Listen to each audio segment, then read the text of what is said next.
Hi there, this is Elise Benin, your marketing mentor. And this is the podcast for you if and only if you are ready to leave the feast or famine syndrome behind, and I mean for good.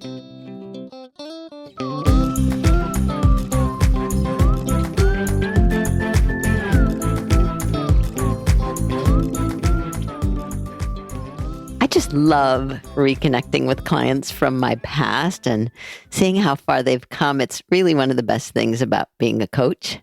And that's why I created this occasional series, Where Are They Now? So here's the next in that series, my conversation with Carrie Simmons, who owned a small design agency and then transitioned through our work together to become the executive director of a destination management organization called Stowe Area Association, gostowe.com, by the way, in Vermont, and as well as a leadership coach herself. And today, in our conversation, she shares what she's learned along the way. So listen and learn.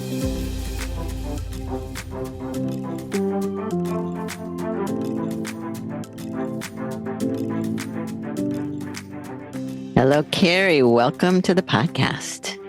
Hi, thanks for having me. Of course. Tell the people who you are. Hi, everybody. I'm Carrie Simmons. I'm thrilled to have this conversation with Elise. We go back. I really appreciate all that she's done for me over the years in my career. I am a number of things, but I like to start off with the fact that I'm a wife and a mom, and I love the outdoors and nature, and just really appreciate how my career has transformed. So excited to talk about that. But I'm also currently the executive director of Stowe Area Association, Go Stowe, and I'm a certified leadership and career coach through Brilliance Unleashed that I started. Yeah, that's me. Beautiful. Thank you. And just, if you don't mind, say again a little bit more slowly what you're the executive director of, because you said it really fast. I'm the executive director of Stowe Area Association, which is also a DMO, a destination marketing organization, Go Stowe. Go Stowe. Okay, good. And this is part of my series called Where Are They Now?, where I interview people I knew a long time ago or worked with a long time ago, and then you have gone off and kept going on your career or your business, and in your case, both, and come back to talk about how what you learned is applied and continues to hopefully help you. So let's start with where you were when we met, which according to my notes was in 2014, so about 10 years ago. Where were you? Yeah, I was trying to think back to that. So like 10 years ago, you said. So I would say probably my full focus was on my business at the time, which was New Ground Creative. And I recall meeting you or connecting with you to a design conference and hearing your insights, and I think I even had a sit down with you about it, and just felt like the timing was really right for me to have a marketing mentor and learn more about how to grow my business. And at that point, Carrie, how long had you been in business? I took over the business oh my gosh, you're testing my Approximately.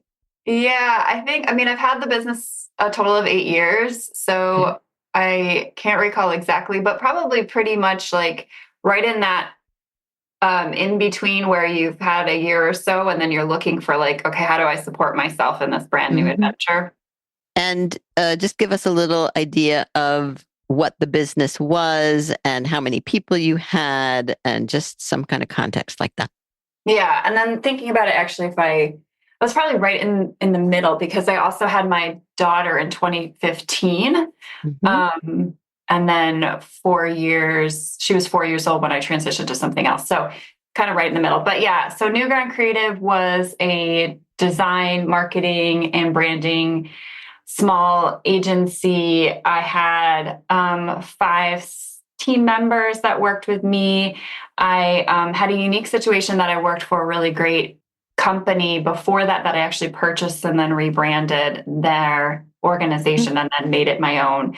And we had a number of clients from large nonprofits and banks and businesses, and really did everything from the design pieces to messaging and creative. And it was a super awesome, fun time, and learned a lot. It was a real whirlwind too, because literally in 2015 is when I also was a new mom. So kind of blending those together taught me a lot about time management, resilience, and kind of put things in perspective too.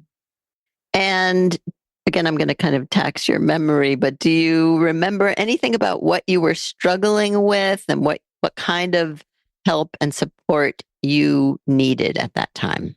I think it was a combination of things, because I feel like I had purchased something. So I was also trying to figure out how to market myself. I know one of the things that was a wonderful marketing tool for you is the consistency piece, and like having a monthly plan and leads and how to connect with people. And that was a very different role than I had before, when I was, still helping clients and doing the design work. But now being an owner, I had to really be the one getting the clients and how to go about that and different strategies. So I remember talking to you a lot about that and directions of where it could go, and also evolution of where the organization could go, from having team members to potentially working in partnership with other creatives and building remote teams. So kind of exploring a lot of different options to help grow my business. Mm-hmm, mm-hmm. And let's jump forward to where you are now, and then kind of come back to the transition. So you are the executive director of the Stowe Area Association, and you are also a coach. So talk about each of those things, and maybe even where the overlap might be, because I would imagine, at least from your perspective, there is some overlap. Yeah, so I've been as the executive director of Stowe Area Association, GoStow, for a little over 5 years now. And that position kind of came about at a time that I was, and you also helped support that, kind of looking for what was next. My daughter at the time was 4. I was ready for a change. I really enjoyed owning my own business, but also so much transition was going on. I was ready to kind of have a steady paycheck, a steady flow, I guess, with that. And so kind of ended up connecting with, at the time, of the board president, and then ended up getting that position, and really just appreciating actually working in an organization, and learning the ins and outs of board development. And it's an agency in itself, so it's a different type of agency, since we're focusing on destination marketing, but we're also stretching ourselves in so many different ways. So I really appreciate that. And part of that journey, though, because it's such a different leadership position and with some alignment of owning my own business, what really transitioned me into coaching is, and obviously I worked with you as a mentor as well, during that time, just learning more about myself, of how to be a leader, and also manage board relationship, member relationships, team relationships, all those different dynamics that weren't anything I kind of had to deal with before with my own business. And then also the pandemic. So everything that my industry hospitality completely shut down. And so I had to make some really tough decisions in partnership with my board on, letting everybody go for a short period of time, just like how that process worked and how much it affected everyone. And just, it really made me recognize a lot about my energy and how I'm showing up and how to take care of myself, and how to show resilience. Because you could really go, as a leader, you could go in a really dark direction yourself. So you have to be an example, but also recognize you're human. So that's when I really recognized the power of coaching, of resetting, and really, in this last year or so, have gotten certified. And it's really my heart's work. It's really a place where I can step back and work with people, and also integrate it into my position and the culture here, and really see ways that people can tap into their potential and it's just an important piece in the journey for anyone developing their leadership. I think having a coach and working with someone like you is such an important piece to it. One thing that's really interesting in what you're saying is that I'm seeing a definite trend, especially in designers, but sometimes also with copywriters. And maybe this has to do with the rise of AI, which we'll touch on, but designers becoming coaches. Mm, And mhm. whether that is leadership coaching or brand coaching or strategy coaching or business coaching, I just find it really interesting. A lot of designers are coming to me and saying, "Can you help me become a coach?" And I've obviously learned a lot in my almost 40 years of how to build a coaching business, although I don't necessarily market myself to coaches. But what do you think about this idea of designers becoming coaches? Yeah, it's interesting. I mean, I guess full circle, I'm one of them because I started off as a designer, Mhm. and have evolved so much in my journey from doing the actual creative and then doing more strategy and then running the organization, now running a nonprofit. And I think it's just like as you evolve in your experiences, you can offer that. And also, what I like to do is kind of like, how are you also inspiring and impacting the next generation of designers or the next generation of leaders within the design and anything like that? And I think that's a really key piece to it to help share how your experiences have helped impact things and also lessons along the way, but then they need to go through their own journey as well. So yeah, it's really interesting that that's going on. It obviously probably is seeing a trend of a need there as well. Mhm. And I'm curious, who are the clients that you are either attracting for your coaching services or going after? And is that related to your background as a designer or not necessarily? Yeah, I would say I think it is connected and kind of just like my evolution of running my own business to running an organization. I think definitely resonates with people on this idea of really transitions. So a lot of the clients that I work with are in that kind of type of transition and kind of looking into what potentially is next for them. So that could be something within their own organization and just recognizing they might need a change, or it could be how to manage getting that growth that they need in leadership to move forward in the current position or anything related to that. So some examples of that is like they've worked for 25 years in an organization, now they want to go out on their own, or they have been out on their own and they want to go Mhm. back into work. Mhm. They're about to retire, or they're a young professionals wanting to kind of see, they see me as an example of where they want to be and how to help support them along the way. So it's kind of a little bit of a variety in that way between kind of business owners, C suites, young professionals, kind of a mix that all kind of could use that support. But with the underlying theme of how are you evolving in your leadership and what transition are you at? Yeah, that sounds like the common denominator is everyone is at a transitional point, whether I would imagine being forced into a transition and Mhm. or, kind of self inducing a transition. Yeah, exactly. And we're all constantly, change is always constant. So for me, it's like, okay, the foundation of a relationship within coaching, I think that's really supportive is at least 3 months, but it can last a year. It can come and go, come back because something new happens that can Mhm. offer an opportunity to recheck in. I have been coaching people, I guess, about 20 years now, and I love it. And I really feel like I get to partner with people on their business, in my case, and really just witness their growth. And you said this is your heart's work. And I wonder if you would just elaborate a little bit on that. Yeah, I think it's just It's one of those things. I don't know if it's kind of a weird way of saying it, but it's like this thing that's been always like in the back of my mind. I'm like, okay, you really love being able to help coach people. And I think the biggest lessons for me in this is that it doesn't need to look like a particular thing.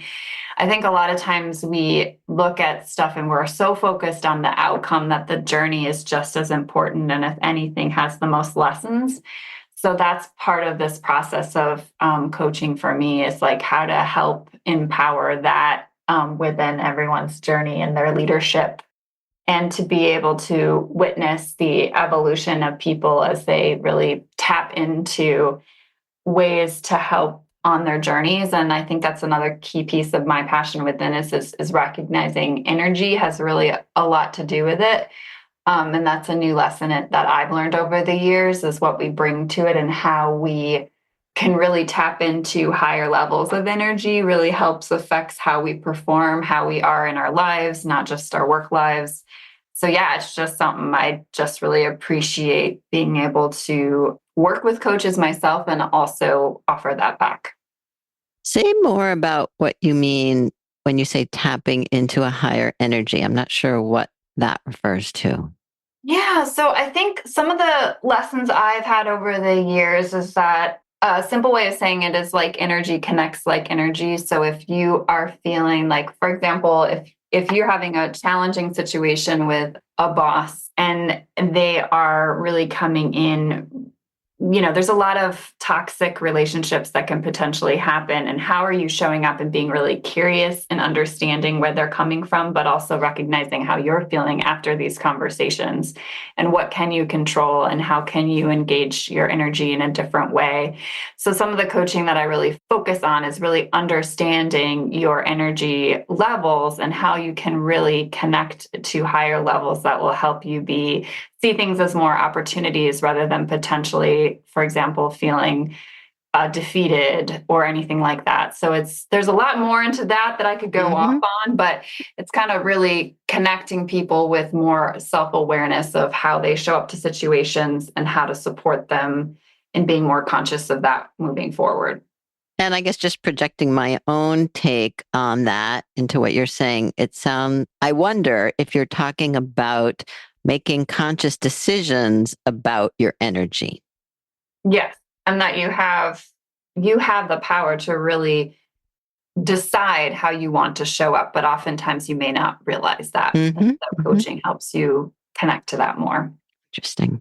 Let's talk a little bit more, kind of going backwards to the transition that you made from, you had taken over this business and then made it your own, and then felt like it was time to make a change and you wanted a steady paycheck or something more stable, which I think probably right about now a lot of people can relate to. And so I'm curious on the psychological level, because I know a lot of people tell me that they feel like a failure if they think about going back to get what I call a job, a job, Mhm. and what that was like to you in terms of how you saw yourself, and then maybe the more tactical, like was it through networking or did you submit resumes, or how exactly did that work? Yeah, I think I would say it's a combination. I definitely felt some of those things. And I think that connects to what I was mentioning earlier, like just my own learning and evolution and recognizing I felt that way. And then learning more as I develop in my leadership, not to hold that as much either. But I would say I did a combination of things that the biggest thing that happened with my business is that I was very new at owning something.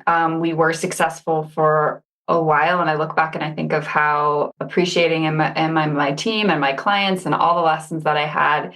But also as a small business, I kind of took some risks, and I took some risks in kind of putting what I would like a simplified version of too many eggs in one basket and not diversifying my clients. So I Mm, lost a really large client that was a big percentage of my revenue, and I didn't really have a lot in the pot. pipeline. Yeah, pipeline. Thank you.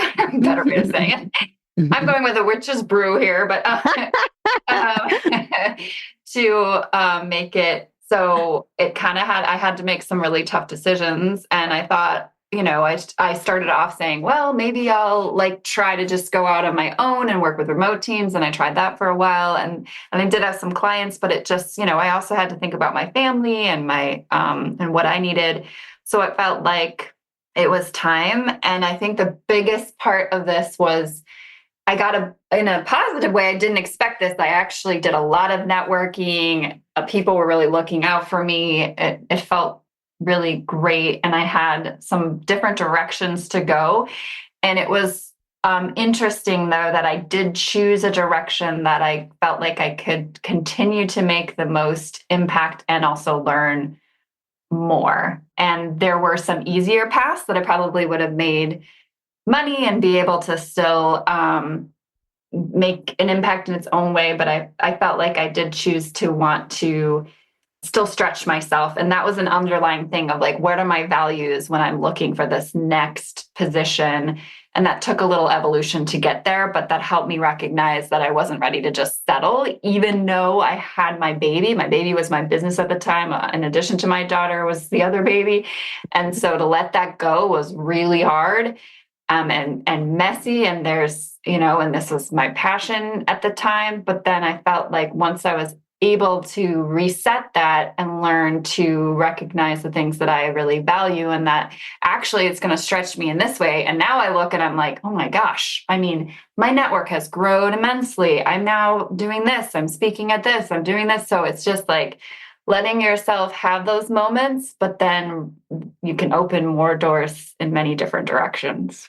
And if I remember correctly, and I'm hearing what you're saying, the choice you made was to stretch yourself and take a risk also with this new position, Mhm. which was something you had never done before and probably didn't feel all that confident about. And I'm just connecting it to confidence or a lack of self confidence, because I know that that is often what gets in people's way of trying something new. So, talk about that, if you would, that aspect of it. Yeah, I mean, that kind of like what I would like to call my own maybe self-doubt on what I could do and how I could grow. But at the same time, there's this drive that's like, no, you got this. So they kind of complement each other in Hmm. some ways to help move you forward. But yeah, I would definitely say it was a stretch for me to run an organization, to have a board to be accounted for instead of myself as a Hmm. business, and to dive into an industry that I definitely worked with as clients, but not Mm. as like on the ground in the same way. So I know also that they took a risk as well, and like could have hired someone with a direct experience as well. So they saw something Hmm. in me. So I think that also helped me build confidence that they saw something in me. And then I also think because I had the owner background, I also could just build things in a much efficient, effective way. And also, my confidence just grew very quickly in the process because I've done it before, but also because I know I have enough of awareness that I will know it eventually, even if it's Hmm. not my way. That you can figure it out. Yeah. Awesome. All right. One more question about the rise of AI before we wrap up, because it's here. And I'm curious how you're thinking about it, how you're seeing it, how you're using it, if you see it replacing anything or everything. What's your take Yeah. on it at this point? So we're talking almost at the end of 2024. And I have a feeling like when we listen back to this a year or 2 years from now, I'll be like, Yeah. oh my God, can you believe that's what they were saying? But let's say it anyway. Yeah, exactly. I mean, it's been really interesting because it's definitely started off more as like, oh, have you heard of this thing? And then it's evolved and evolved very quickly. As people say, like it's I don't even know if it's beyond infancy stage at this point because it's growing so fast and learning so fast. And in the industry of tourism, it's definitely like at every conference, at every in every article, it's there and it's here. And with it, there's some pieces of it that also need to be educated on how it evolves. But for us, I think it's a really helpful tool. It complements, and I see that as complementing rather than replacing. I think it really streamlines things, and the way that it can analyze and segment out pieces for marketing and branding. But really, the heart and soul, the voice of who we are, is more people focused. And so I still see that as a really connection to the work that we do. But this like really frees up time. I think the efficiency piece to be more creative and more effective and balancing that is really helpful tool for me and how I've used it and how I am curious how it will continue to evolve. And I'm wondering if you can give a specific example, because I'm asking all of my clients who are the creatives who are essentially hired by people like you, if any of their clients, so people in your position, are using AI or they feel like it's replacing them. And most of them at this point are saying, no, I don't see that. So I'm curious if you can share a very specific way you're actually using it for marketing or maybe even for design.